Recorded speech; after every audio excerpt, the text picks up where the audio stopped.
Welcome to Lieven and Marcelo's Criminology podcast, a podcast hosted by Marcelo Aevi from the University of Lausanne, Switzerland, and Lieven Pauwels from Ghent University, Belgium. We aim to draw a map of the state of criminology across Europe through the words of contemporary criminologists. How is criminology defined and taught? Which are the main lines of research? Which are the main schools of thought in each country? These and many other questions are answered here by fellow researchers who share their vision on the development of criminology in their countries from its beginnings to the second decade of the 21st century. If you want to know and compare their stories, stay tuned. Today we are interviewing Hans-Jürgen Kerner. Hans-Jürgen Kerner is Emeritus Professor at the University of Tübingen in Germany, where he was before full professor and director of the Institute of Criminology for many years. Formerly, he was Professor of Criminology at the Universities of Bielefeld, Hamburg, and Heidelberg. This interview was conducted on the 10th of November 2021. Welcome, Hans-Jürgen Kerner, to our criminology podcast. It's a pleasure to see you, and I will let Lieven guide a little bit the start of this meeting. Yeah. Okay. Okay, thank you very much for your willingness to participate in this interview. Now, as you said, you made some preparations. What are the topics you really want to discuss regarding criminology in Germany? From your experience, your point of view, the historical developments and the recent changes, or the things that, according to you, were major breakthroughs for the relationship between criminology as discipline and policy. Because policy is obviously very important, and I think sometimes some countries never make use or make not enough use of criminological research when they decide upon policy measures. So, How is your experience with this? Well, it has changed. It was highly influential criminology in the 60s. The policy and politics. I mean, many practitioners and policy makers from the ministries, they were, on the one hand, they were a bit in fear what was developing there. On the other side, they feel instigated to open their eyes and their mind for new developments. And so in these years, if you got a real good connection to policymakers or practitioners, you could more informally than formally influence them, talking to them and asking them their ideas, and then telling them how they could modify this. It was always difficult to come through with official initiatives like actions to influence penal policy. It was most easy in the fields, partially in the fields of juvenile justice, since there was the famous German Association of Youth Justice and Youth Aid, where at least 30% of the open practitioners, of the modern practitioners, were members. So there was immediately kind of exchange of views, exchange of ideas. It was much more difficult in traditional criminology, since this is criminal law, this is the Ministry of Interior policy making, it's crime control. So there you had to overcome more obstructions.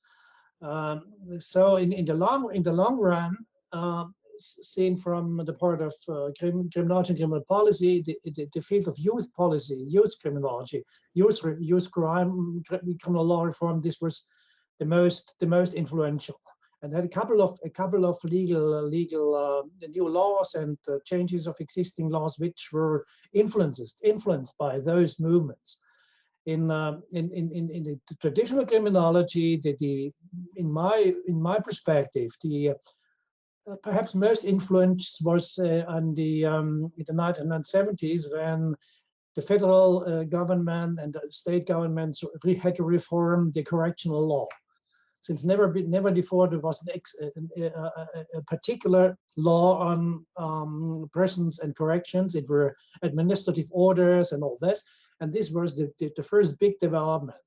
And they needed some ideas. They needed some comparison of the European and international development.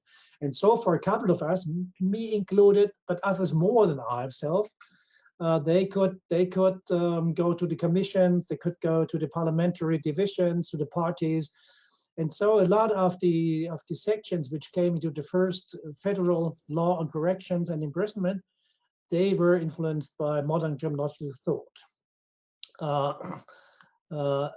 Well, then came the terrorism things that made it more difficult, but nevertheless, there were some, I would like to say, there were some windows, timely windows, where you could do some things in a few months which otherwise you could not have any chance to do.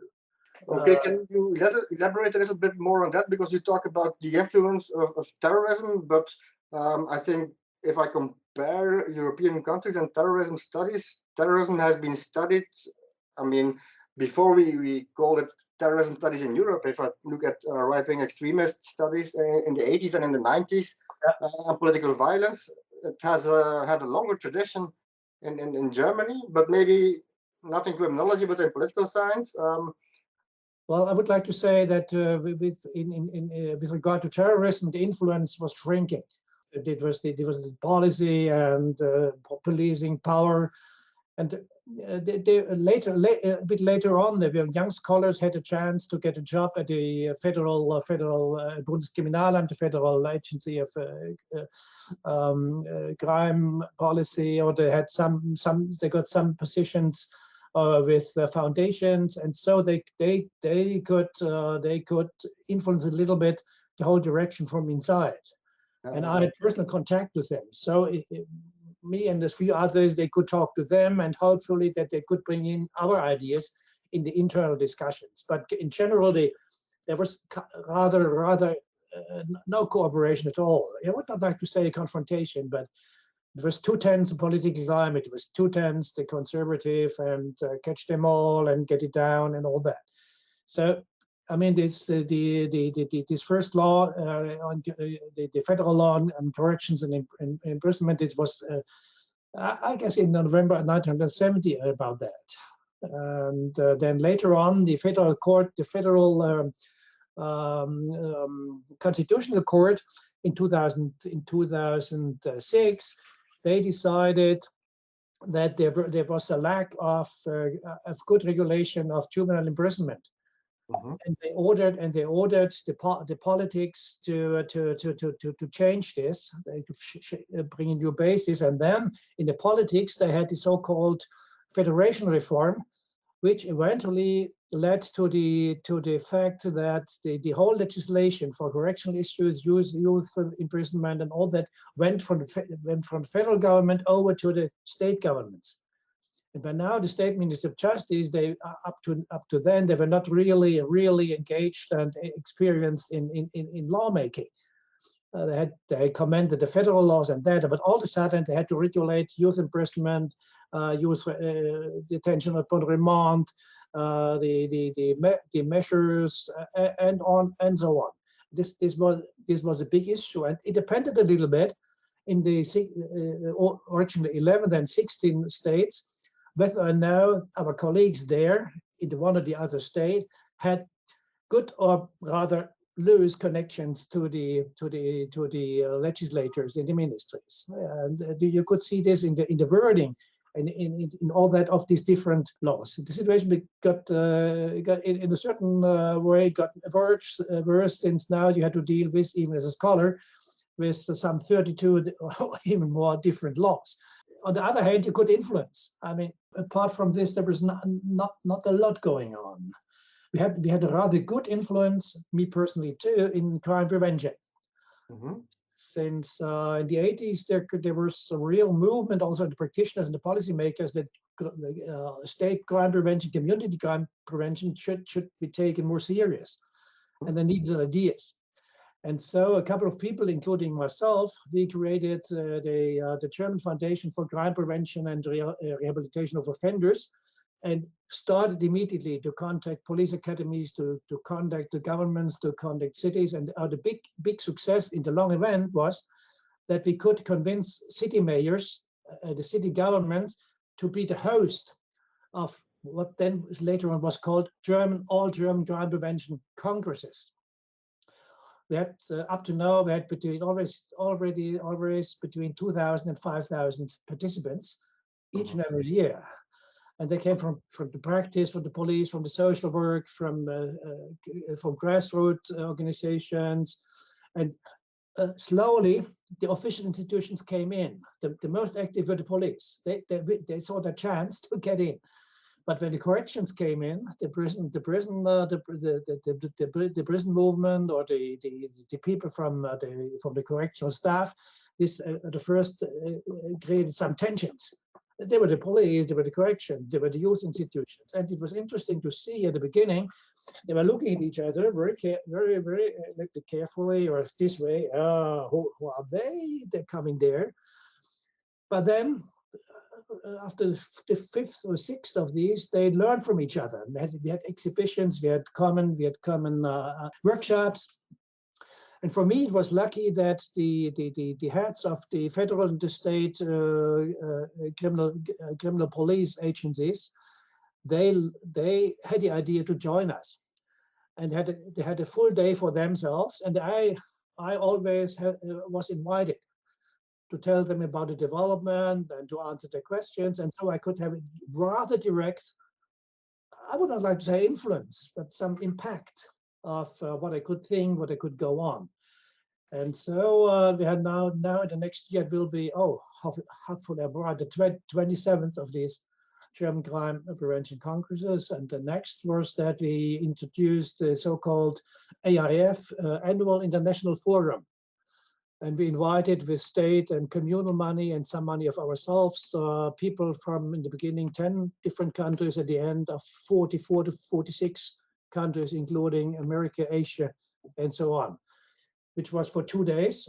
And I always was invited as the boss, as the director of that all things, as the Congress president, to be there and to give a presentation or to make connections. And this was the best thing I ever experienced in my life, in my professional life. After a couple of years, all of them being there, these 2,000 to 3,000 or 4,000 exhibitors, participants, influencers, they were eager to learn from each other. I would not like to say that they all loved each other, but they come to understand. These conferences were in German. They start in German, but there are always some participants from other countries. Well, the first was, I have to remember, it was some 150 people from Belgium, Holland, Germany, Poland, and so on. It was in Lübeck in northern Germany. It was invited by the by the Crime Prevention Council of the Ministry of Interior, by the Crime Prevention Council of the city of Lübeck. And we, as the German Foundation for Crime Prevention and Rehabilitation of Offenders, we were authorized to develop the program and to be the organizers. The others, they joined in and they paid for in the beginning, since it took some time until we could have our own money to create this. And now, this was in the UN, the stable structure came in in the northern countries with not only community but also with state crime prevention councils. But in the southern countries like Baden-Württemberg and Bavaria, they were a bit hesitant to bring in more than local community or city councils, but they had other mechanisms. And a couple of weeks ago, I was the first main presenter at the statewide community and state crime prevention initiative on the corona conditions of 2021, which which was lasting 3 to 4 hours and included people, grassroots, police, corrections, and many others. So far, this one was in many places a real success, where also criminology could get in. I hope it can go on. It's not sure. So it's basically the foundations of a real integrated crime prevention, not only situational, emphasizing the role of the police, but also social, primary, secondary prevention. And also some research and also discussion, special workshops on research projects and the results. And for scholars, it was quite interesting there compared to normal criminology conferences. They had to present before practitioners, before grassroots, and then they got questions that normally they never get from the participants. And they could continue lively in a cafe or so afterwards, or the evening meetings. And so this even I remember when also the standard prosecutors or criminal judges or the ministerial people, they came in, they were a bit shy and looking, oh, what is going on there? But then if you had them sometimes, a couple of times at evening meetings, informal drinking and having a good meal, then they got interested and they got in. So it was extremely difficult to measure this influence. So it was exactly that, and then came this law or this development. But in general, it opened the mind. I hope that in the new government, which may come on now in the next weeks, so it's with the Green Party, which was already more or less open for new developments, that we might have new influence. We already started an initiative for the improvement of criminal statistics, for the police crime statistics, for crime prevention. And let us see what will come out in next years. Now that you talk about statistics, I'm always surprised that in Germany currently, we're going to see what happens this year. There are no statistics on alternative measures, on probation, because these are local statistics. There are no federal statistics. Since a few years ago, Germany stopped providing this. Yeah, and this I was a little bit surprised by that. Nobody really knows what was the definite reason. We met initiatives. Now there is a second source. I could, for your own business, I could send you the link, which is done by an association. I was the president for a decade, or more, for 2 decades, the Deutsche Bewährungshilfe, the German Association for Probation and Parole, and they are collecting data from different states. It's not for the whole federation, but I guess it's at least 7 or 8 or 10 states that are providing data. The problem is that some of our state governments and the Statistical Association they didn't like to go on, and federation could not enforce that. There's also a scarcity on the statistics on the so-called Führungsaufsicht, which means intensive supervision and control, and also the statistics on the measure for internment for psychic illnesses. This is quite bad. Something is going on, but the most interesting thing that is now ready to start, or already started, is the so-called federal recidivism statistics. This started by the official but non-governmental institution. They made the first one, and then later on, the data and the production of knowledge was transferred to a scholarly research community, mainly by the Max Planck Institute in Freiburg and the Criminology Department of the University of Tübingen. And they created now a data set containing a bit more than 1 million cases, which will be available also for foreign scholars in a few months. And you need an access and some conditions, and then you can access the data set, which will give you a huge amount of data on the development of recidivism or resocialization for youngsters, for age, for gender, for the kind of sentence and all that for now 14 years. That's also a little bit is in English, but there's a glossary. So this could one of the things very interesting for people like you. It was funded first in the first years by the Federal Ministry of Justice, and then for the last years with €1 million or so by the German Research Foundation. So it's methodologically is excellent. I mean, it's the best thing I ever saw in Germany, even at a European level.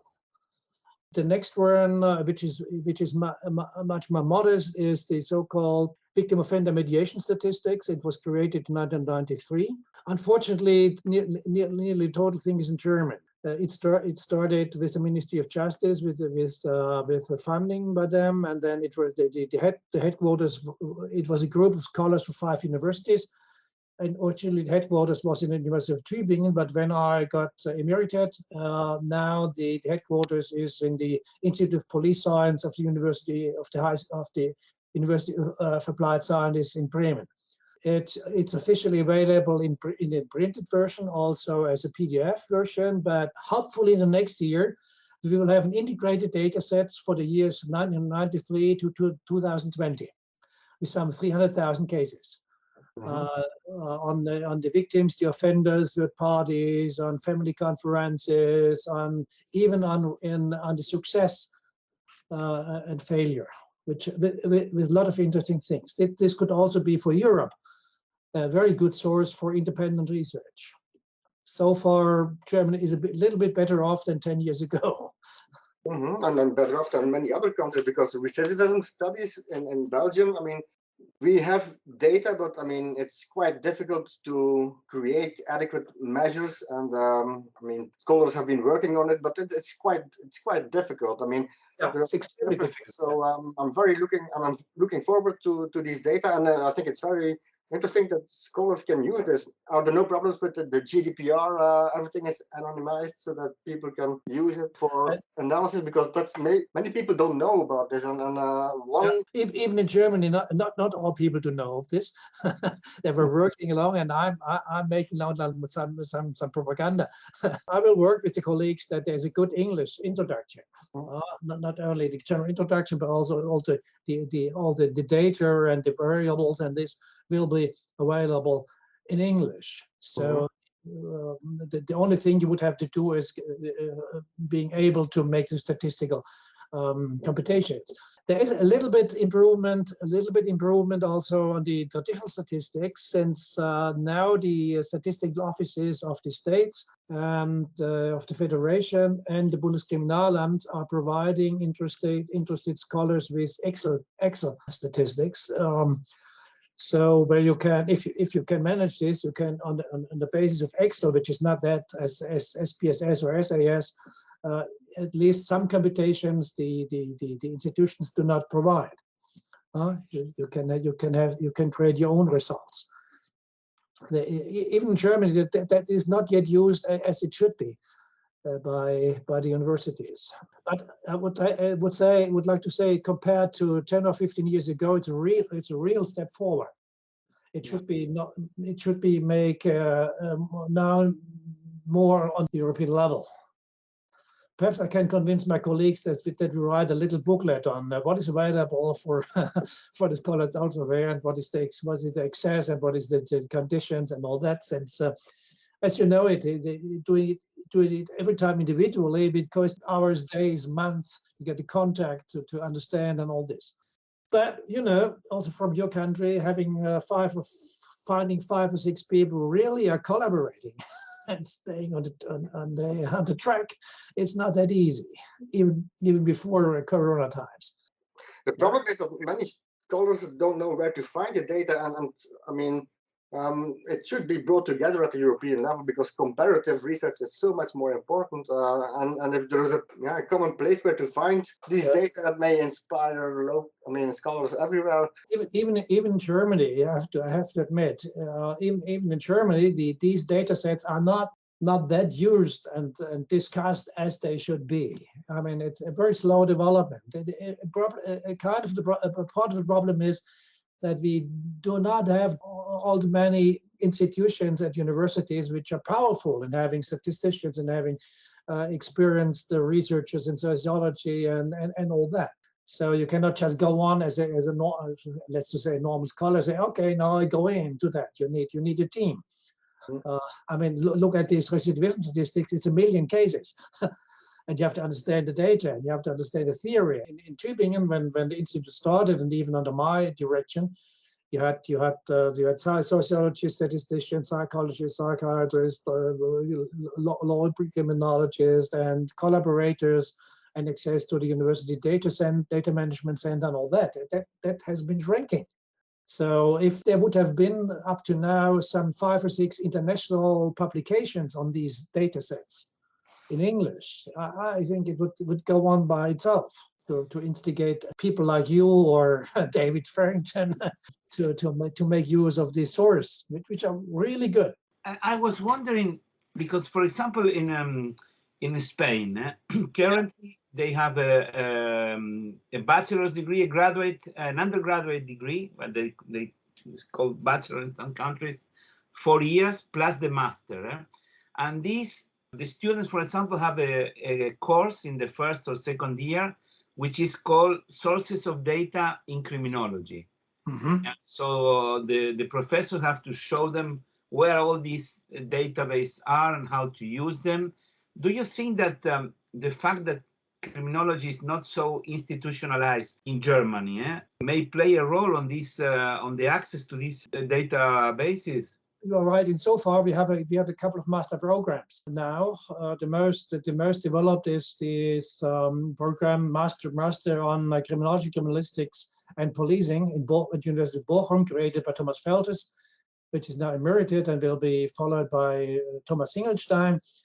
And this was interesting so far that they brought in police officers who took their masters after a couple of years of practice. For me, it was quite interesting, since those, when later on getting at higher positions, you could talk to them since they knew what science is all about. They also were inviting people from traditional universities, which later on got into research departments or in public institutions. And so far, the interaction of these different fields was starting to get quite intensive. But from this program, there was up to now, if I'm correct, now real impulse on data management and handling data sets and all that. It was a big success in itself, opening the field for scholars and practitioners who hitherto were not so engaged. But the next step would be to bring them in teams for in-depth research. I mean, we ourselves at the University of Tübingen, in the last years of my directorship, we had intense contacts to state criminal police agencies, and we got their data sets, uncensored data sets. We could make a lot of very interesting research studies on with SPSS and SAS on the multiple offending, on youth crime, the movement of offenders, relapse and all that. But unfortunately, after a couple of years, the bosses changed, and then we lost the impact. And a couple of researchers of mine had only time-limited contracts, and after 3 or 4 years, their contracts came to an end and had no money to pay them with a fund. So it was then interrupted, and the data sets are there, but I have nobody. I mean, I know some things, but I'm not very able to do that by myself. So it's a treasure. It's lying there. For example, we don't have the authorization yet to share it, for example, with you on the European wide, since it's a bit sensible. It's not that much, but a few criminology departments, they have very interesting data sets which are by wide not really exhausted. Perhaps sometimes we could start an initiative. And there is an institution which collects the data sets with psychology in the broad sense of the word, and the German Research Foundation is spending some money for storing.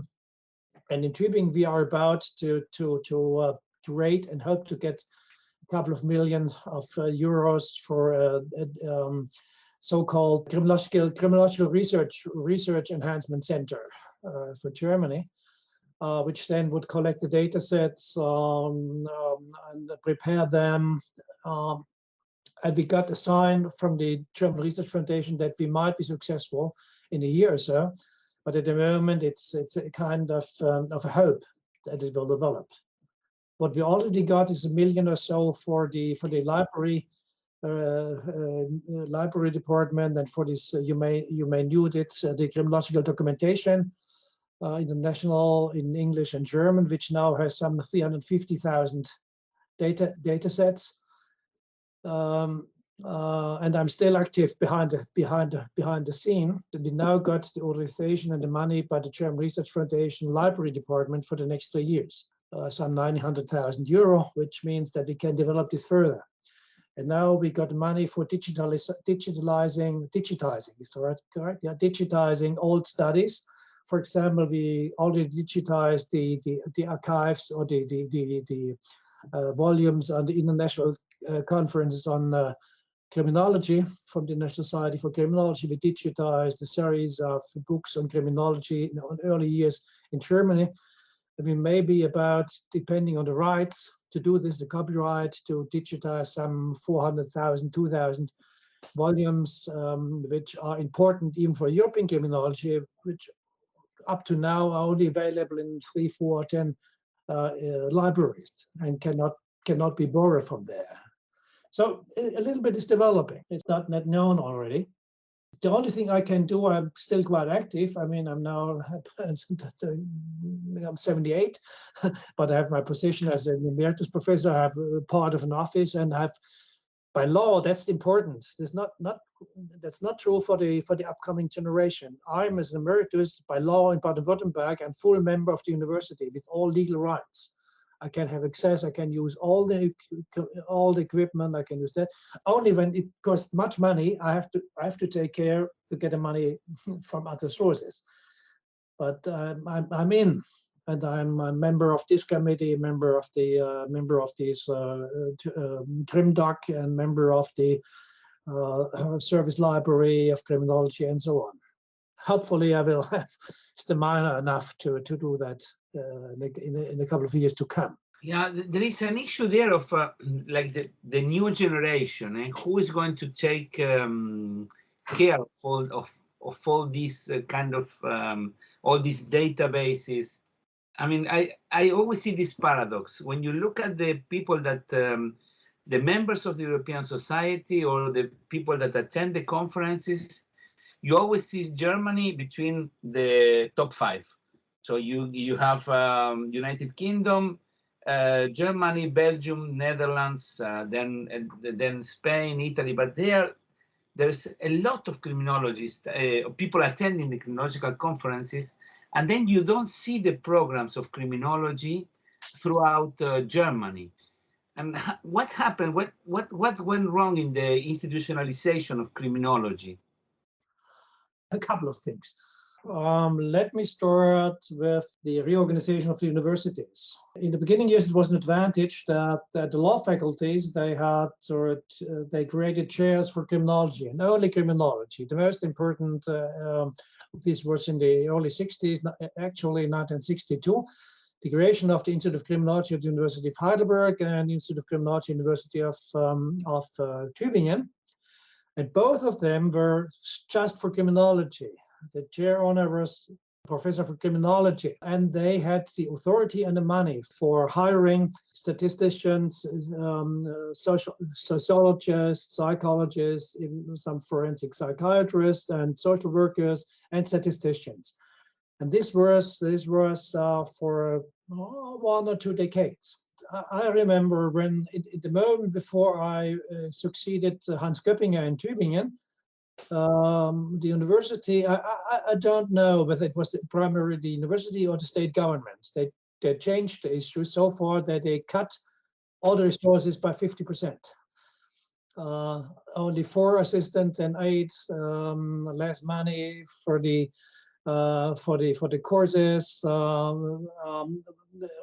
and not that attractive positions for experienced researchers, which you could hold when you have better paid positions. But still, these positions were for criminology, but you were expected as the professor to give courses in other fields. For me, it was youth crime and youth policy and corrections, but never ever gave courses in penal law. What I like to give here and there were courses in penal procedure, and I use this penal procedure from the perspective of law, from the perspective of policy, from the perspective of practice, and from the perspective of criminology research. And I had some 400, 500 students there, and they came from law, psychology, sociology, even from other disciplines, and they had lively discussions. But all the successes. Which is the year, more or less, that we're talking there? The decade, or it was in the 80s? This was in the late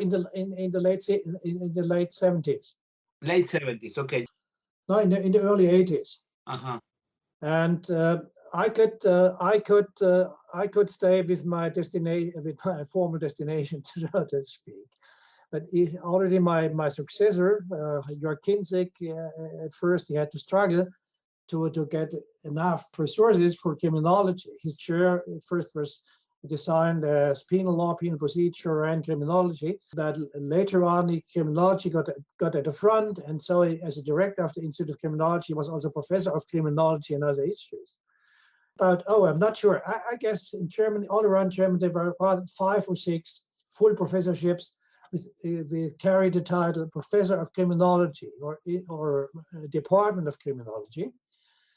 And there, the shareholders, they were expected more or less informally to teach other topics like, I said, youth policy or corrections or all that, and they did. And some of them, a few of them, were more or less obligated here and there to give courses in criminal law or on penal procedure. And a couple of them, like me, liked penal procedure, since there you could bring in policing, law enforcement, and all these issues that are very important for criminology and criminal policy. But then in the next generation, this was in the 90s, in the majority of these positions, they, in a certain way, skipped criminology.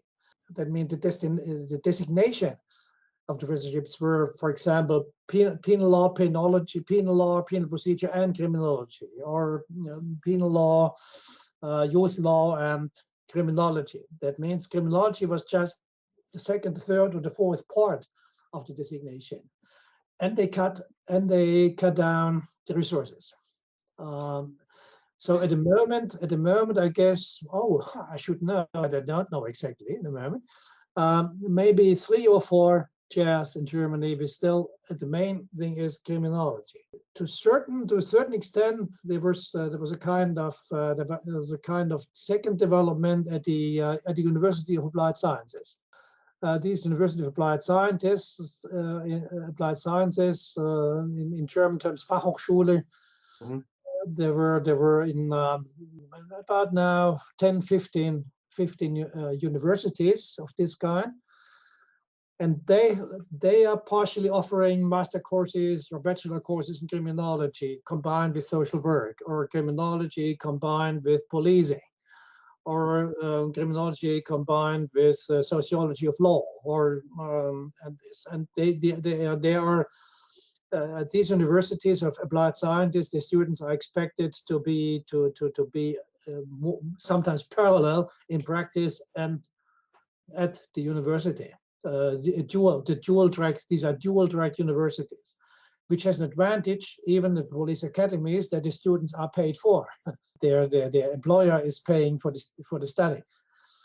And the good thing is that those students of these courses who made it on the first ranks, let's say the top 5 or 10%, they got a chance, for example, on the police side, to go to the Federal University of the Police in Münster.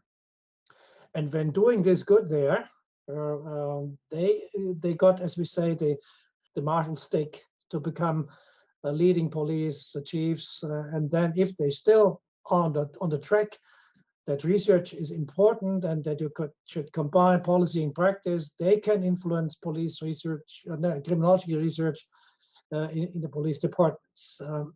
Some of the others in social work, sociology, they got later on positions like, for example, the German Youth Institute, which has in Munich, which is funded by the Ministry of Family and Youth Affairs, Federal Ministry of Youth Affairs. And if I'm correct, they have some 160 researchers there. And also the departments of youth policy, departments of juvenile delinquency, departments of crime prevention, and they make rather good, I mean, not that expensive, but good policy-oriented research, and also influencing the German crime prevention conference and this. So far, that's not bad, or it's good. But just to repeat, at the universities, criminology has now less influence than it had in the roaring 60s, a little bit down in the 70s, and then now we are on the lower level. Yeah, I was interested in the possible consequences of the falling of the wall in 1989, because this must have had a huge impact on data collection, because you had former West and Eastern Germany. How did that go? I mean, now you have this national data. Was this a difficult development? Slow, but still, I mean... Yeah, it was... well, no, it's a complex issue.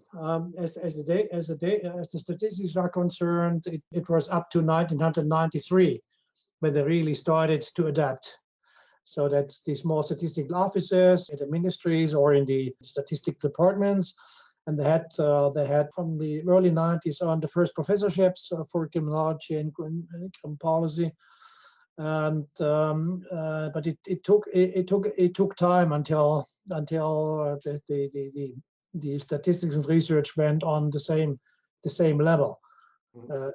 Now it's rather good, but compared to the old states, still the new states, as they were called a couple of times ago, or the eastern states, they have fewer institutes, fewer professorships, and all that. For example, just to come back to the German Youth Institute, Deutsches Jugendinstitut, there was a kind of similar institution in East Germany, in the German Democratic Republic in Leipzig.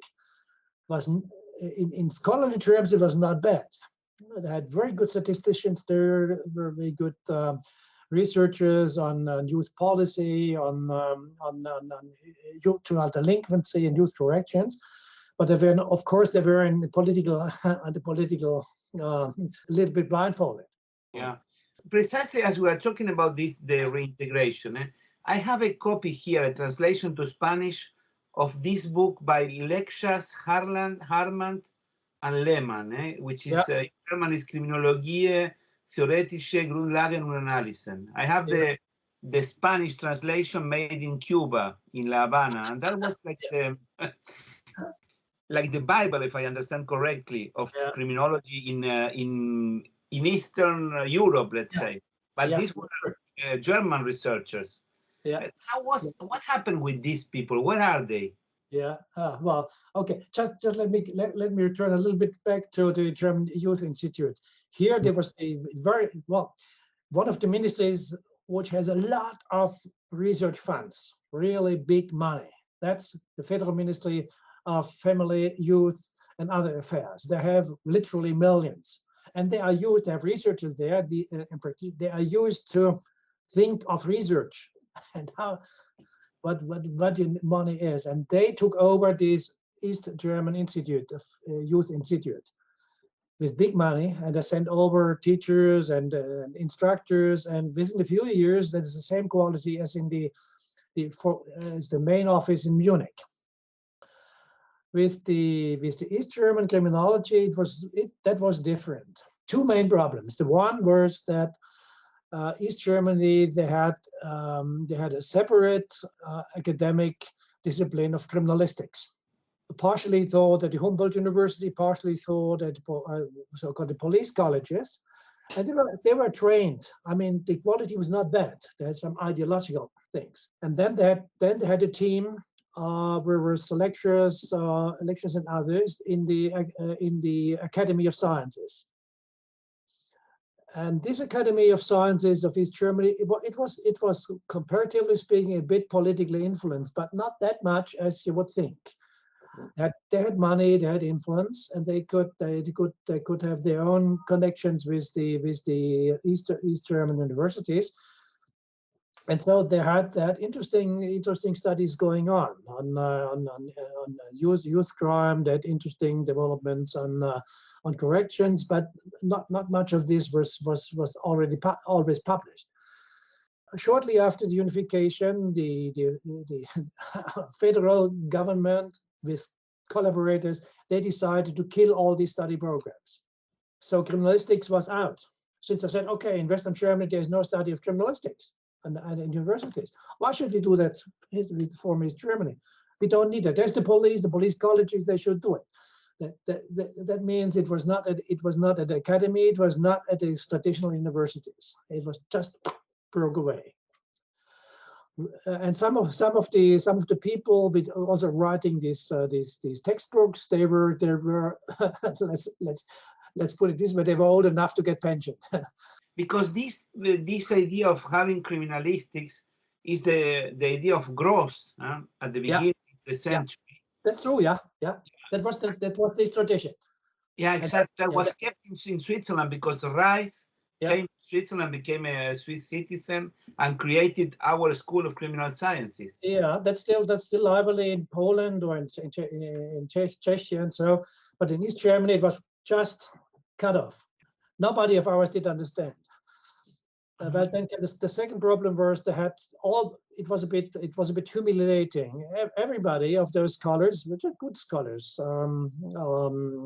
they had to take 2 exams. The one was the political one, whether they are still communists or whether they know the values and the democratic ideas of the West. And a couple of them did not be successful. Was not successful. And then they had to take an exam in, let's say, in scholarly expertise and in theory. It was not called exam. Yeah. But it was exam. There were commissions. We were using euphemisms at that time. That's true. Just to come back at the academy, this unit was dissolved too. Yeah. They were more or less on the street. Wow. Then Uwe Ewald, for example, of the youngest, he was quite busy, but all of a sudden he was out and had to look for other possibilities. And then they had to apply with the new Eastern universities and universities of applied sciences. And a couple of them did it. They did not have enough energy or stamina or resources to rewrite this socialist criminology and a new condition to continue. I would like to say with the good parts. Yeah. Without the ideology. And no, I'm not sure, but I guess no one of those made it to a traditional university. They had to join the Hochschulen, universities of applied sciences. And some were quite successful so far, but they did not have much resources to make research of their own and and a lot high teaching load, to grading papers, and up to 24 to 30 hours a week of 24 hours of teaching, and then grading papers. An assistant of mine later on became a successful professor at the police university, and he had classes of 300, 400, and then 2 or 3 papers they had to write, and he had to write by himself all these things here. I said, unfortunately, I not come to the meetings for the next 2 months. So there was no mix. It's like 2 different words, and because I was wondering, maybe for us, even it would be interesting if some of them are still there, to try and discuss once with them how. When you read it, it's it's a huge book. Of course, I should have prepared it before, but it's a huge book. This. I read it a couple of times. Yeah. I studied it. But I think it's very difficult to put these 2 cultures together. But now that you explain it, how it happened. We had a common one good thing. One of the very few good things was we had a common research, a big research project with scholars from over there and with us in Tübingen. real common with this former academy group. They could establish a kind of research group at I guess it was the Humboldt University, and we got a huge grant by the German Research Foundation, and so we could say the I don't remember the exact titles, but it was development of crime control and criminology in terms of turmoil, in terms of restructuring Germany. And we had public opinion studies. We had studies on different issues. It was quite successful. Also a couple of reports, which unfortunately never have been translated into English. So then, in the moment this big project was terminated, they had to look for other positions. And some made it to the practice, going to institutions, associations, or going to University of Applied Science. But basically, you're right when thinking of that. There was no structure to save the good parts of this part of criminology in Germany. Yeah, it's quite impressive. What I mean. From one day to the other, from one year to the other, we're teaching something, now it disappears completely. And and I never had the chance to meet these scholars. Well, some of them I remember at the moment. I don't remember the exact title. They were lucky in creating a private association for criminological research. The title was another one, and they were.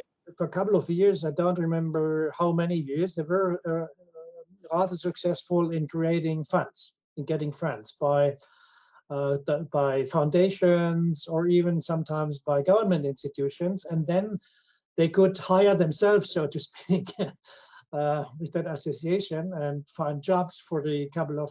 I guess it was going on for 5 to 8 years.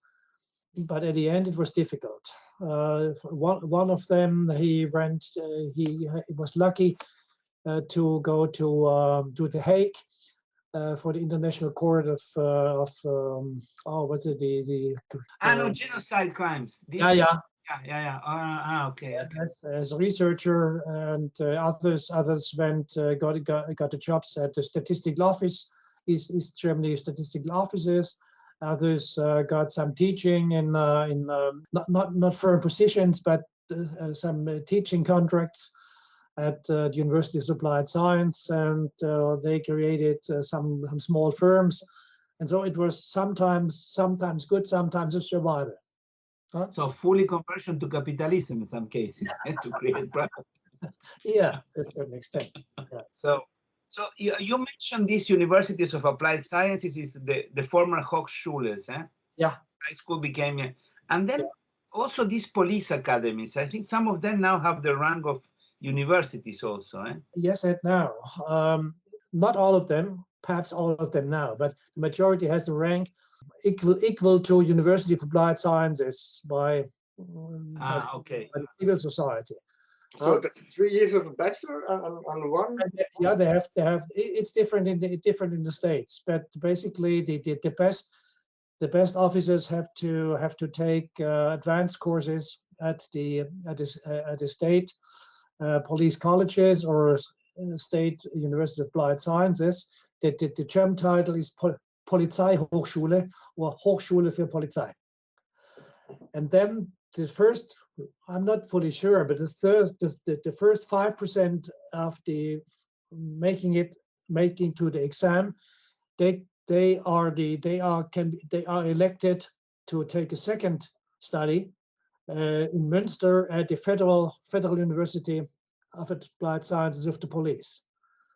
This is then a 2 years qualification course. In the state universities of applied sciences for the police, they make a bachelor degree, perhaps a few also a master, but a real good master leading you to higher positions, either in research in the police institutions or the Bundeskriminalamt, Federal Kriminalpolizei. This is in Münster, German University of Applied Sciences in Policing. And this is a master course, 2 years. And then the most creative of those afterwards, they try to get some free time to make this hybrid master study program in Bochum, Criminology, Criminalistics, and Police Sciences, which that is 100% accepted in the academic community as a real scholarly master course. Sometimes then got a second position in the research center or something like this. Okay, so and these police academies are only for the, let's say, the officers, all the members of the police have to go there, or only the ones that have the higher ranks? How? Yeah. Because they play a major role there. Eh? So you have to consider the structure of the German policing. In old times, you had three levels. Basic policing, the middle positions, mittlerer Dienst, this was the German term, middle rank service, and then the higher. And the higher, for the higher education, you needed at least what was called Abitur. You had to go to gymnasium and to 12 years, 12 years education program up to the gymnasium, then getting the degree, and then you could immediately go to the higher level, or you had to serve for 4 to 8 years in practice, and then slipping into this high level education. And still now, some of the police academies, which still are called academies, these are for the lower level is cancelled. It's middle level and higher level. These are the middle level, and they are more or less going for the practice on the streets, or for the middle management or that. And then if they are very good, very experienced, and get good gradings in practice, they can opt for additional study on the higher level, not on the police academy, but on those institutions that are formally called Polizeihochschule. Mm-hmm. And then, because I've seen that there are courses of criminology. Yeah. And there are positions for criminology. Yeah. Some of those were coming from the universities and then turning over. Some of them made their experience from the basics, got to the middle level, then the higher level, then taking additional courses at universities, and then getting appointed eventually as professors. Okay. Also of course, these Deutsche Hochschule für Polizei, Federal University of Applied Sciences of Germany. This is a common enterprise of the federal government and 16 state governments. They are having influence, a board and a commission, and they're paying in for that.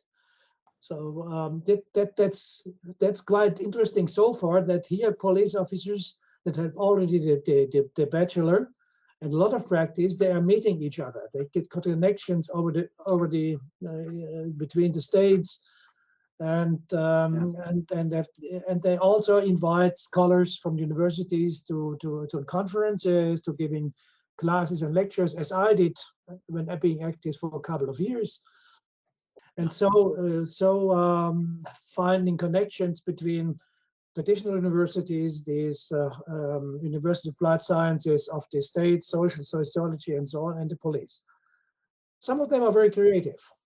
And if you are very good, get very good grades with this study there in Münster, you are more or less predestined or something like this, or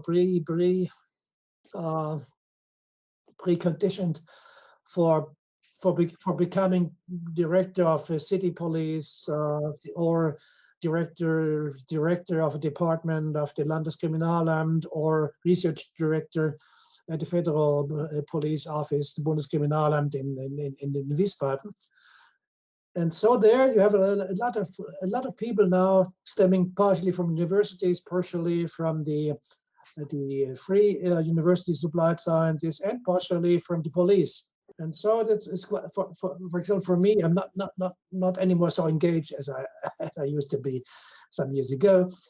But you can activate your old connections, and sometimes you get a call with questions that are real good questions, and you can give advice. Or sometimes you can come over and listen to presentations about their research endeavors and their plans.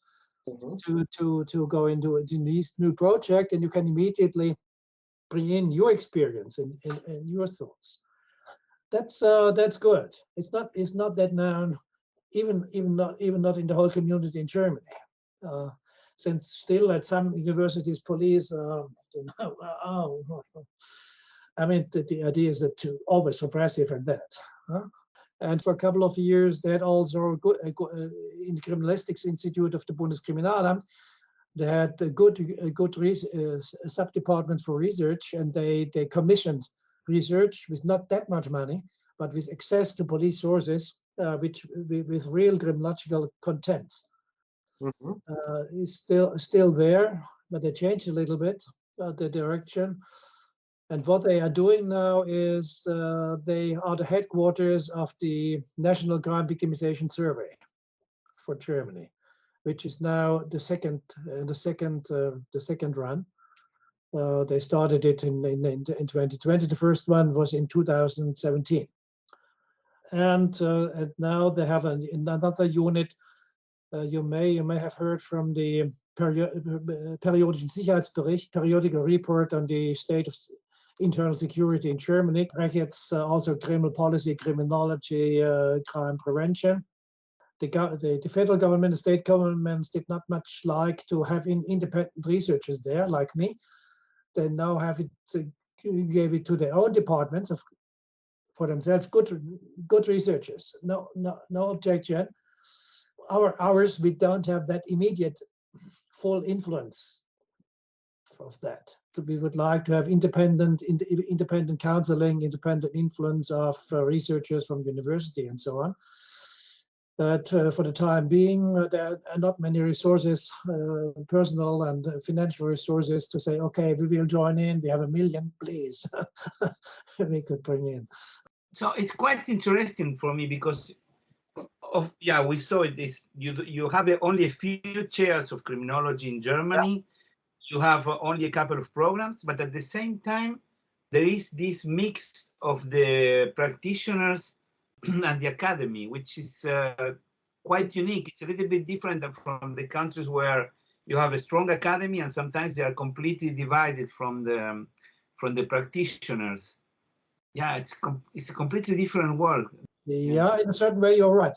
Even now, it's quite often that if there is a state or federal commission, always there are, let's say at least 30% of the members of these official state or federal commissions who are basically interested to have intense contact to researchers or to professors, and they invite them as expert or to informal meetings, or to even sometimes they send them the drafts for a new law and asking them to work on this and to comment. So in some of our conferences, I initiated, now some years ago, we had sometimes up to 30% or 40% of participants were practitioners or policymakers. And in the official meetings, they were sitting more or less there and listening, but the evenings or later on, this was a good source to find ways of helping each other to understand and to make at least some laws more modern and more criminologically relevant than it would have been without our influence. So far, also the criminological societies, they had always a lot of members stemming from the practice of the courts, of the police, or even from the ministries. So if you are personally engaged, had a good capacity to connect, it was rather easy for us to make a telephone call or to say let's meet and take together, or to get an invitation for a lecture, invited to comment on a draft of a new federal initiative. And it's now, in the moment, I'm not fully informed about what is going on. What I was hearing was that there is still some contact, but intensity diminished.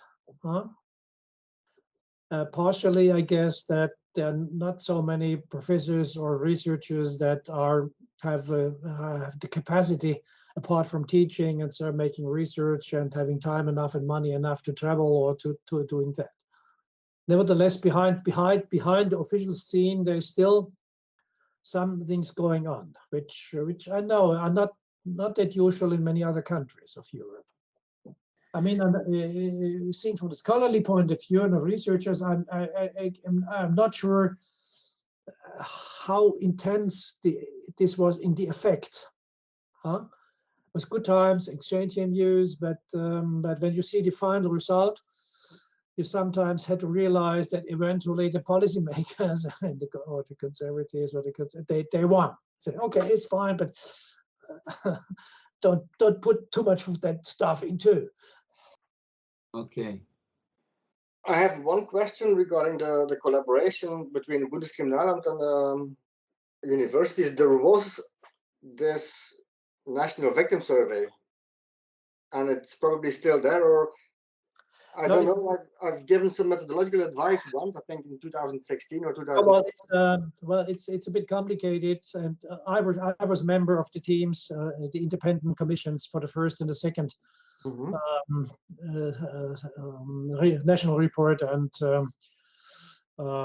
security and so on, and the office of that was paid for by the funds of the Ministry of Interior and the Ministry of Justice, and some of the members of the office were paid for by the Bundeskriminalamt. And so all the resources came from the ministries, and the office, the personnel there was from the ministries of the Bundeskriminalamt. They put in some efforts and a considerable amount of funding. But the teams to be discussed and the direction of what was going on and what came in the report, it was to a large part dominated by 5 or 6 professors from different universities. So, well, they put the agenda, and then was quite often very interesting, sometimes friendly, sometimes a little bit tense discussions. And this office was more or less a transmission scheme between the scholars, the council, and the ministries with their political and policy interest. Yeah. And now the new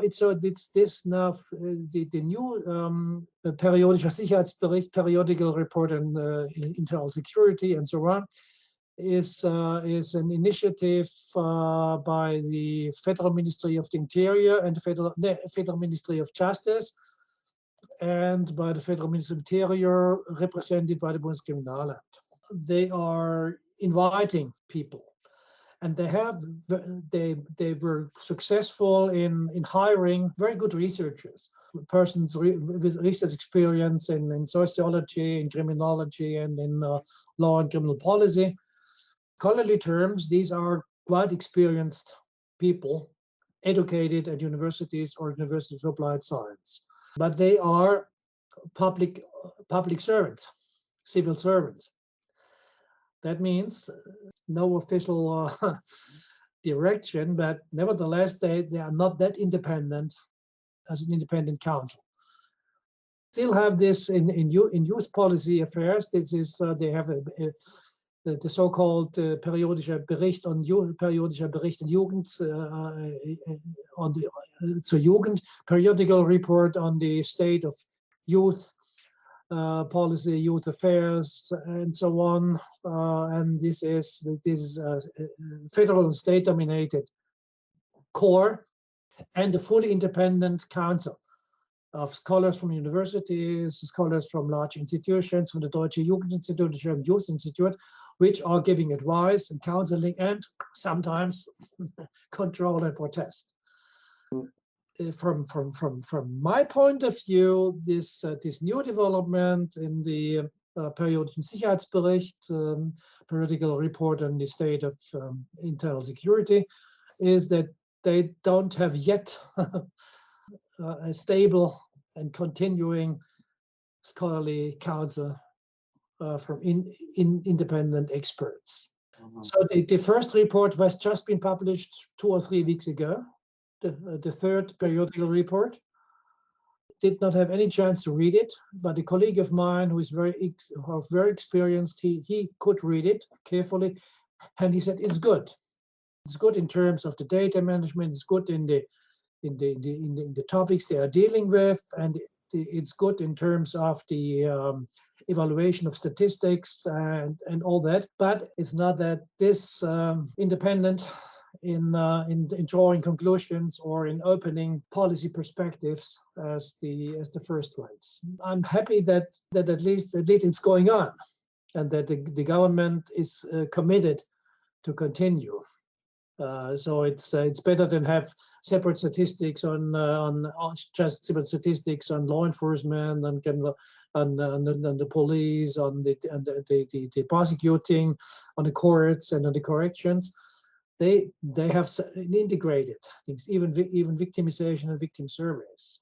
But we have to wait to see whether it gets a real independent position, or it will be a good, solid representation of what government is doing and what government has found out, guided by young guys or not so young guys and girls, which have been trained at universities and know what they're doing. Just made the reflection that there are some similarities with the situation in Belgium, where we also have this federal survey on crime victimization, but it's, very much defined by the Minister of the Interior, and it used to be broader, having paid attention to crime prevention measures, not only victimization, fear of crime, but it's becoming narrow and an instrument to evaluate the police and government institutions. This is, a development which is, from a theoretical point of view, a scholarly point of view, less stimulating, I think. Yeah, well, I would agree. Well, this first official national victimization survey done by the state or federal agencies, it's professional. Well, the questions are the usual ones that are asked in independent research and so on. Maybe that interpretation of the result in the one or other way was a little bit colored from the interests of the institutions. But I never up to now heard a fundamental criticism from even critical colleagues that, oh gosh, was that? A little debate at the moment, not by me, but by colleagues, saying whether the sample is broad enough, whether they should include another part of topics, or whether they should open the whole database for independent additional research, or whether they should include additional questions of a pure criminological value or victimological value and all that. But there's no real contest that it is not good. The good thing is there's money there, which would not be there if it would be allocated in universities. Exactly. Our wish is that there should be an independent, but more than now, not only informal contacts or invitations of independent scholars to come there and to discuss, but at least attached a council or the independent commission or committee from universities, University of Applied Sciences, and perhaps even the police colleges, since the police colleges are perhaps not 100% of them, but a major part constantly is looking for being independent and doing research that is quality could be accepted by the scholars at the universities. So far, my wish for all these surveys would be more cooperation for the start, for the kind of questions, for the wording, and and then providing the data sets later on, making it fully open under certain conditions for research teams at universities and others. Okay, we went through what happened with the reunification of Germany, but before that, because you lived through the 60s, 70s, 80s, 90s, so it's a unique life in key moments of. Yeah, actually, it's 53 years. 53 years, yeah. My first job was in the 1st January of 1968. Okay, perfect, 68. So what? My first full job.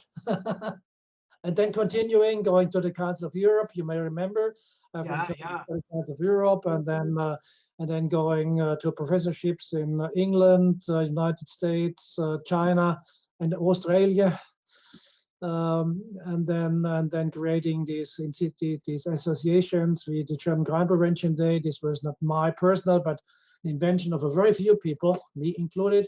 But this German Foundation for Crime Prevention and Rehabilitation of Offenders, then creating the New Criminological Society. Yeah, you were creating things, but how was the schools of thought at that time when you arrived in the 68, we started teaching, the 70s? Was there a lot of conflict? There was a lot of conflict going on. Sometimes it was a very creative conflict. Let's say the traditional criminological society, which was labeled offender-oriented and biology and all that. But then this was the successor of a society which was created in 1923, starting with criminal biology, then criminal psychology, then a little bit Nazi. And after the Second World War, the Society for the Whole of Criminology, a little bit strange name. And then the New Criminological Society, created in the 90s in Frankfurt. And then at the end, Society of Criminology, Association for German, Swiss, and Austrian Criminologists, with some members up to China. In the United States, but very few. The second one was the working group of young criminologists, which sociologists, psychologists, with some grassroots-oriented young scholars, research assistants. And then the second, the official name was Society for Interdisciplinary Scientific Criminology, which were the scholars of the Reform universities and critical criminologists, or some of them a little bit marked as criminologists. And they had the regular meetings in Bielefeld at the Center for Interdisciplinary Research, which was a specialty of the University of Bielefeld, with a lot of money and funds.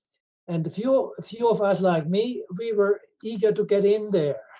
And this was such interesting for me. There were a lot of discussion going, even fights between the different factions of this new criminology. And I was considered a little bit as the outsider. This guy from the offender-oriented criminology there, and from the traditional criminological society, but I could always make it to get into.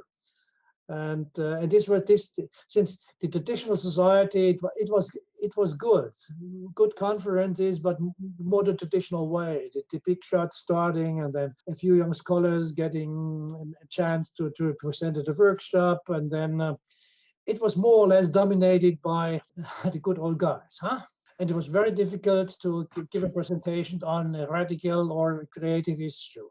There, with this society and the working group of the young criminologists, you had open discussion, even open front, and labeling theory and critical criminology and creative corrections and all that.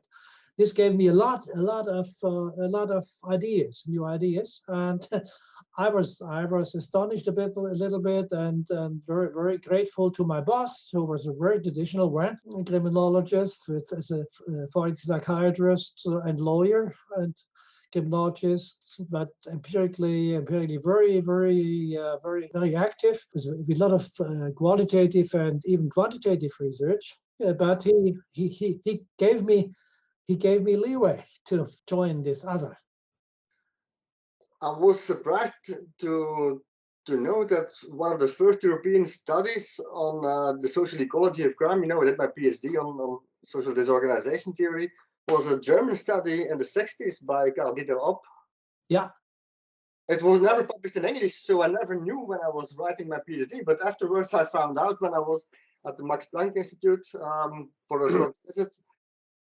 Yeah, Karl-Dieter Opp was he was very creative and very good, but he was a thinker. He was not that engaged in empirical research. I would not like to say he was not interested in it, but his thing was basic thinking, creative ideas, and he was in a very special way independent. He went to the meetings of the traditional criminology. He went to the meetings of this new critical criminology. But even there, in both, he was someone with a small crew in itself. Yeah, he left for political science, where he did a lot of research on political protests. Very empirical, but he was more accepted with the new critical criminologists. Sometimes he had a big influence, and he was among them. But on the other hand, he had some distance. And when he arrived and gave a lecture, it was it was going on a conflict, and he was a good discussant.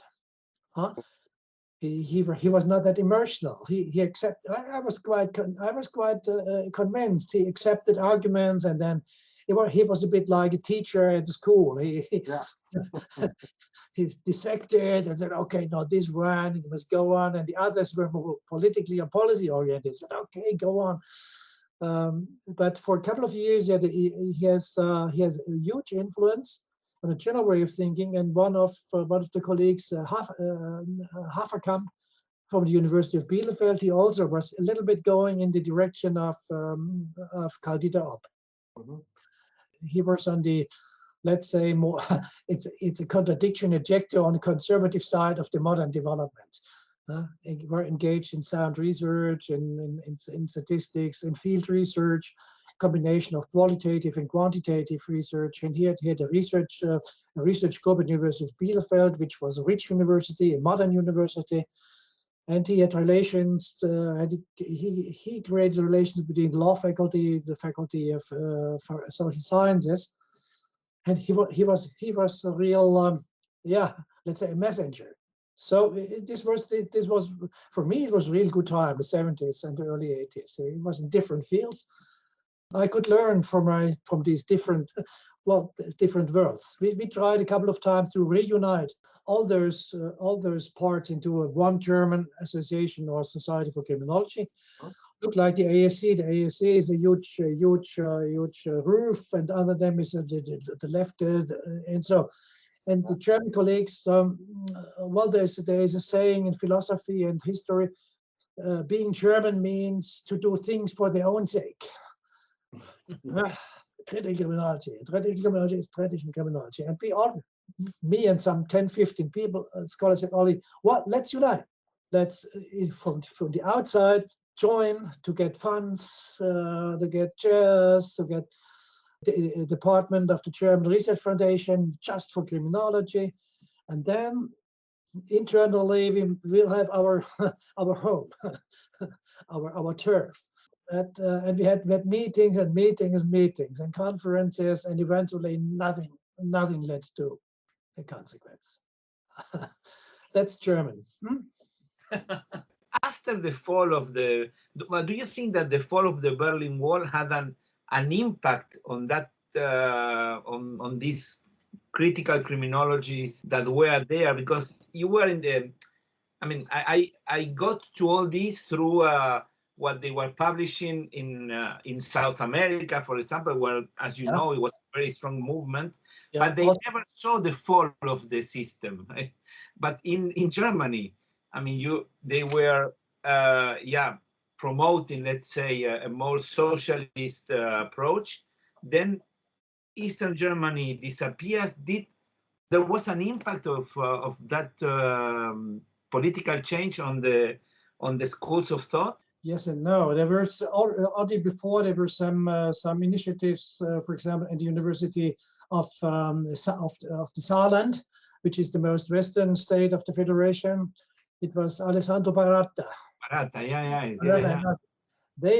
they were partially involved in this critical criminology, but partially separate. And there were a couple of scholars at the second University of Hamburg, which had sub-departments of sociology of crime, which followed these critical or sometimes radical ideas. And then after unification, some of the Western universities reorganized their study programs, and for example, in the Saarland University, they more or less disappeared after the retirement of Baratta. It was more or less dissolved. And in Hamburg, the second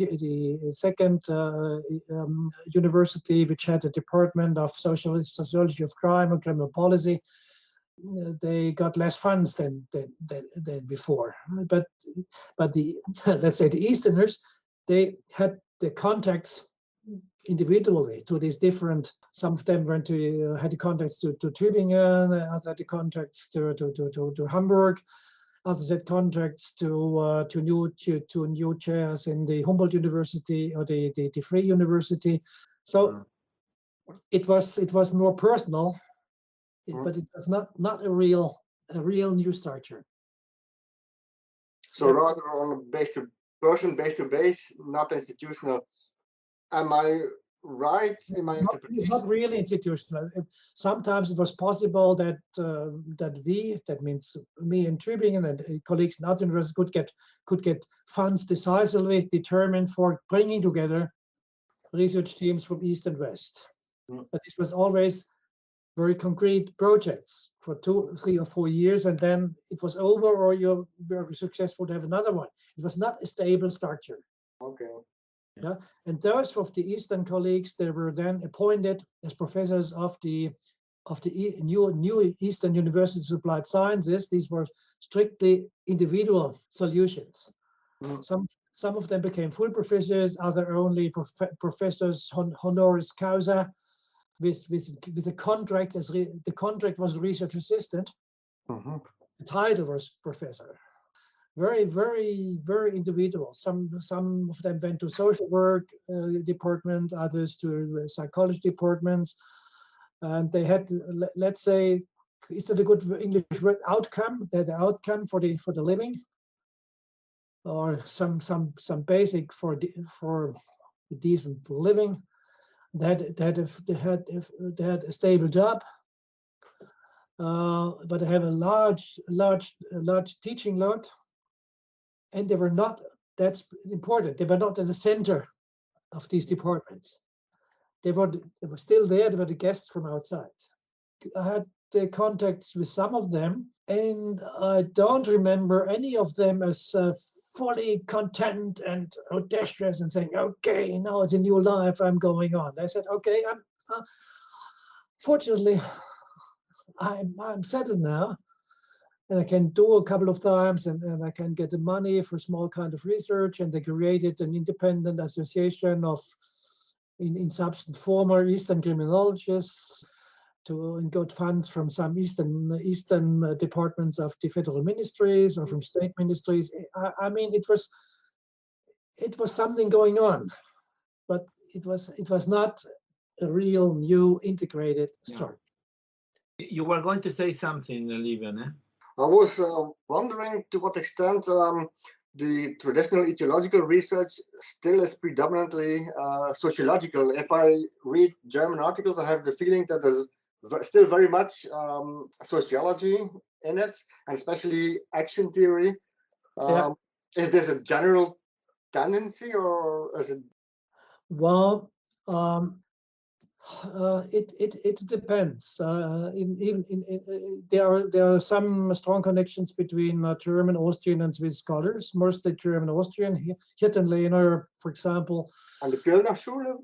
Yeah, and they are eager to follow the traditional the lines of modern and critical sociology of crime, criminal sociology, and they are eager more than the other traditional scholars from coming from law and traditional criminology to publish in English, and to have even common endeavors with, for example, with P.O. Wikström, or with so these things. Yeah, it's well, in a certain way, it's better than it has been, better than it was before. But it's not a broad movement. You have some focal points at different universities. They have their connections to foreign universities or for our policy, but it's not an integrated movement of German criminology getting strongly connected to criminology in Belgium, in Switzerland, or in England.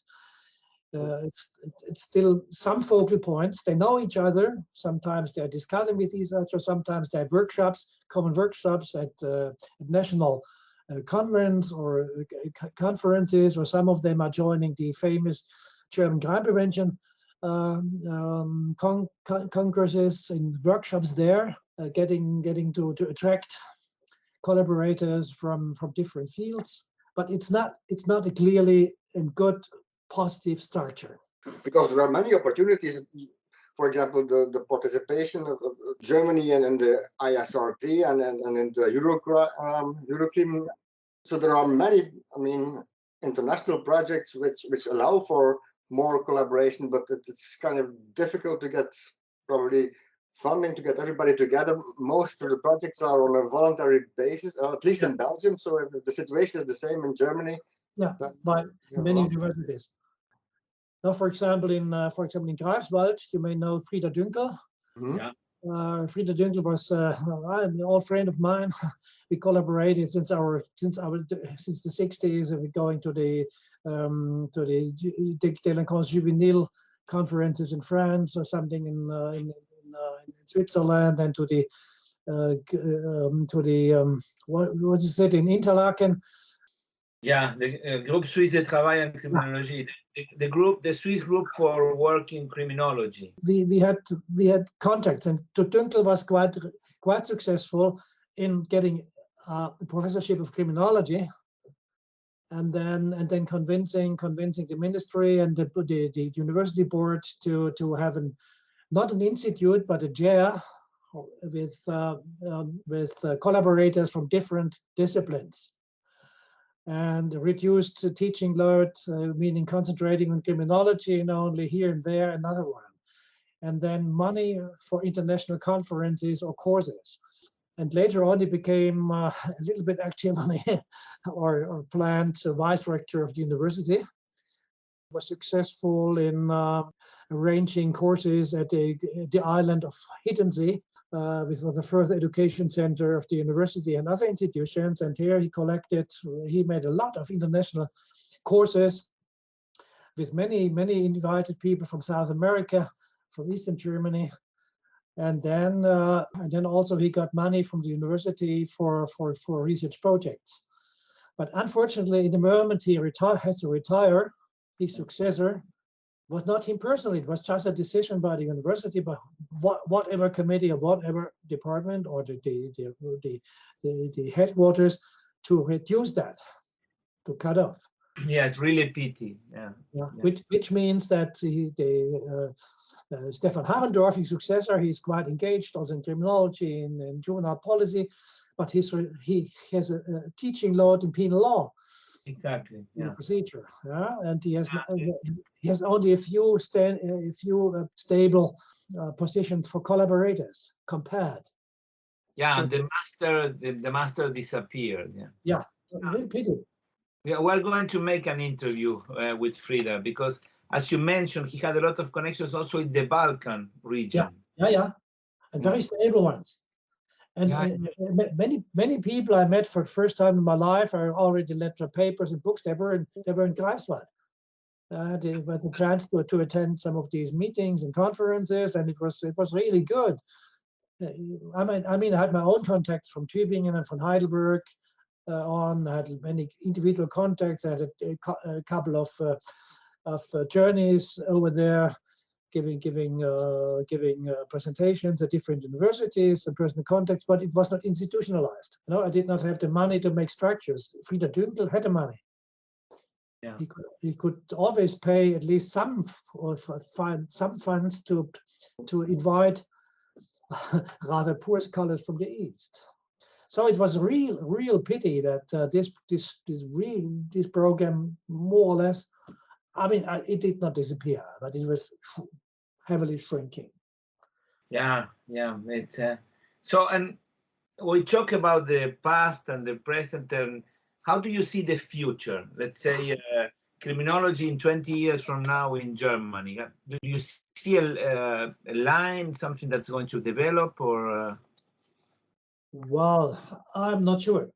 In the sense of being really having deep conviction that things are going the other way. What I'm hoping and seeing to a certain extent is that at the Universities of Applied Sciences, the criminology departments or subdivisions, even if the title is not 100% criminology, they will further develop. And they are more and more better to get funds and to connect with the traditional universities.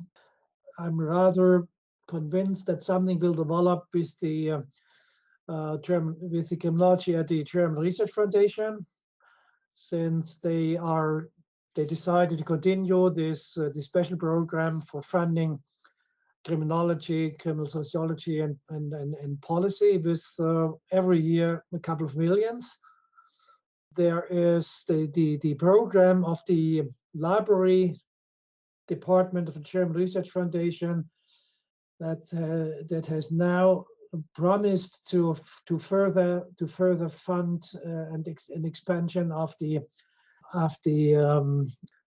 office in Tübingen, which the huge library and now the possibility of digitizing and to store research data, and the Center for Psychological Research at University of Trier, they are storing more and more data sets pertaining to criminology. So far, I think it will develop, but in terms of really expanding research institutes at universities, I'm rather reluctant. And I'm a bit reluctant in terms or in the question of whether these institutes can hire full-time positions of different, like sociology, social work, psychology, and so on. It's more or less a tendency to shrink. The other development is that the universities had restructured the curriculum of the education in law. Whereas the students could choose of so-called focal programs from the 5th semester on, and a couple of these were criminology, even empirical criminology, and some of them were criminal policy or economic crime, or and institutes like Tübingen, they had money for attracting students for positions as students, collaborators, and then later on research assistants for programs. And it is a tendency by now that these specializing programs, that the term criminology is fading. It's the economic crime or legal reforms and something like this. And so in that the case, my fear would be that in 10 years from now, at the departments of law at the German universities, criminology will be there, but at the best on the level we have now, perhaps less, hopefully more. That will be perhaps the next reform of the university studying of law in Germany in 5 or 6 years, and new generation of policymakers and professors, and it's not always sure what their mindset will be all around. Okay, yeah. So it's very funny because it's completely the opposite. That is what's going on in Belgium, in the Netherlands, in Spain. Completely different picture. I think if you take the RDC in the Hague, Research and Documentation Center, when they started, had some 120 scholarly collaborators. Yeah. And still they have a department of more or less criminology. And then there is this private institute, NCJRS, the National Oh, in Amsterdam. Yeah. I mean, that's superb. Huh? 30 or 40 positions. Some professors there, 10%. 10% at the center, 90% at the university, or vice versa, or 50%. Such a thing is impossible even to think about in Germany. You have the criminology the criminology center in Wiesbaden, which is a common endeavor of the federal and the state ministries of justice. But now they have about 10, 15 full researchers, and they make interesting studies. For example, the development of social therapy, how it is with Sicherungsverwahrung, the preventive detention instead of punishment. They have interesting studies going on development of different parts of crime. So far, that's good, but it's 10, 15. It's for Germany, it's rather good. And now the Criminological Research Institute in Hanover for the state of Lower Saxony. They have a rather large budget. They have a council, and now is a psychologist as the director, professor of psychology, criminology, and the vice director is a professor of criminology and law. And they have every year 5 or 6 new projects: victimization surveys, state victimization surveys, regional victimization surveys, special studies on recidivism. It's a broad issue. So far, this is a source. There is a certain hope that the Volkswagen Foundation, which is the major funding agency for this Hanover Institute, and that the private association of state and federal governments, that is the base of this institute in Wiesbaden. The sources are there, and I have the idea and the hope that they will continue. Compared to Netherlands, and you see Netherlands is 17 million, Germany is 83 million. Compared to that, they should have 50, 100, 150 or 200. To put it politely, it's modest. Yeah. Compared to Scandinavia. I mean, Sweden, Norway, the National Council of Crime Prevention. I mean, there are a lot of researchers and all that. We don't have this. There's a National Center for Crime Prevention attached to the Federal Ministry of Justice, but they have 4 or 5 full positions. I mean, the name is the National Center. Compared to what you have, otherwise they should have 50. Yeah. And I'm not sure whether the new government. We made some initiatives from part of the universities to have them developing a new structure, but I'm really not sure. I think when you look at the development, for example, of criminology in Canada, it's Denis Sabo who went there. He started the program. I took a look a little bit at what he also created an association of former students. That so you must create some sort of lobby. Also in Spain, there is this association of for Spanish criminologists. It's called Spanish Society of Research in Criminology, because the name Spanish Society of Criminology was registered. And then you create a small lobby, and if you have a lot of students, then they start to get positions, and this changes. But in the current situation, you don't have a unique association.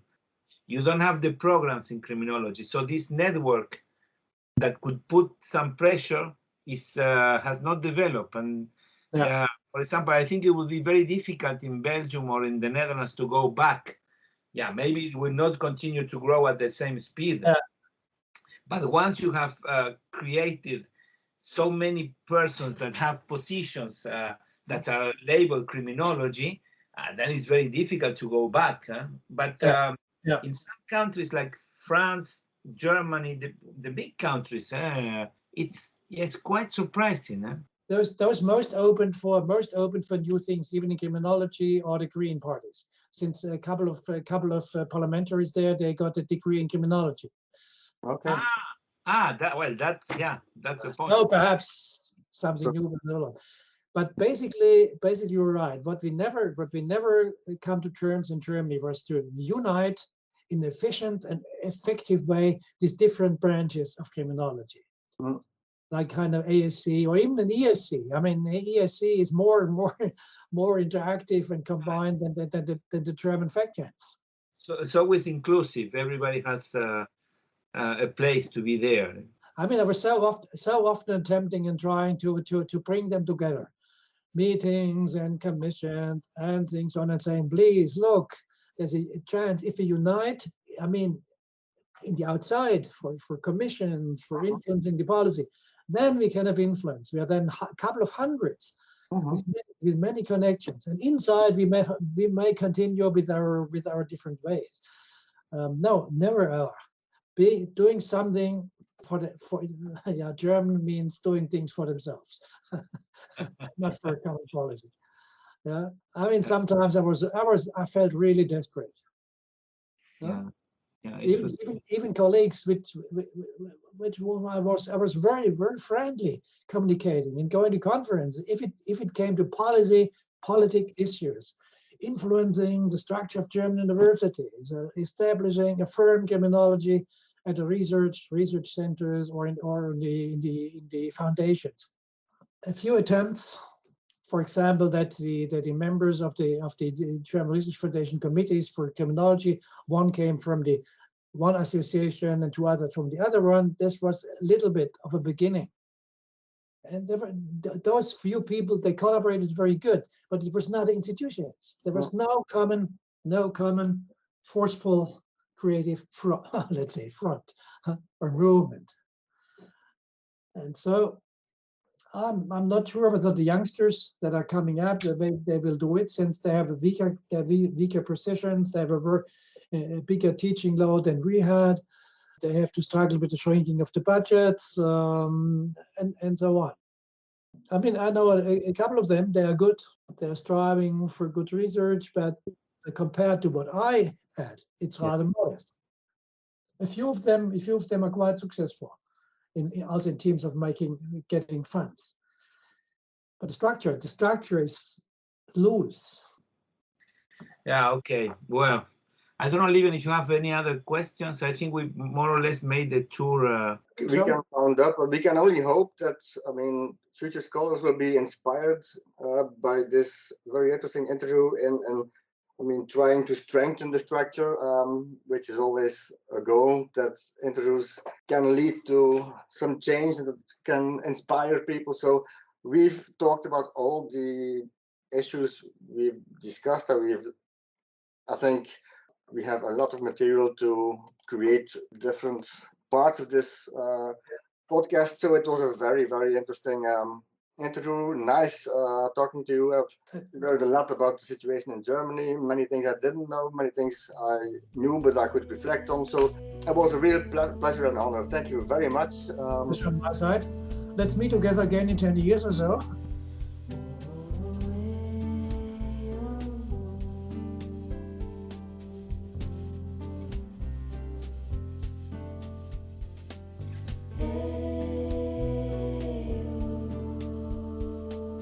Thank you for following Lieven and Marcelo's Criminology podcast. This podcast is edited by Eduardo Coco from the University of Lausanne.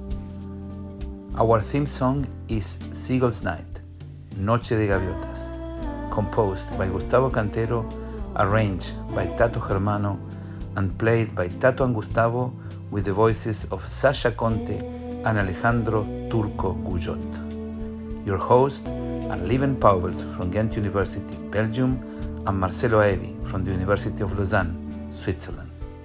Cheers, and see you soon.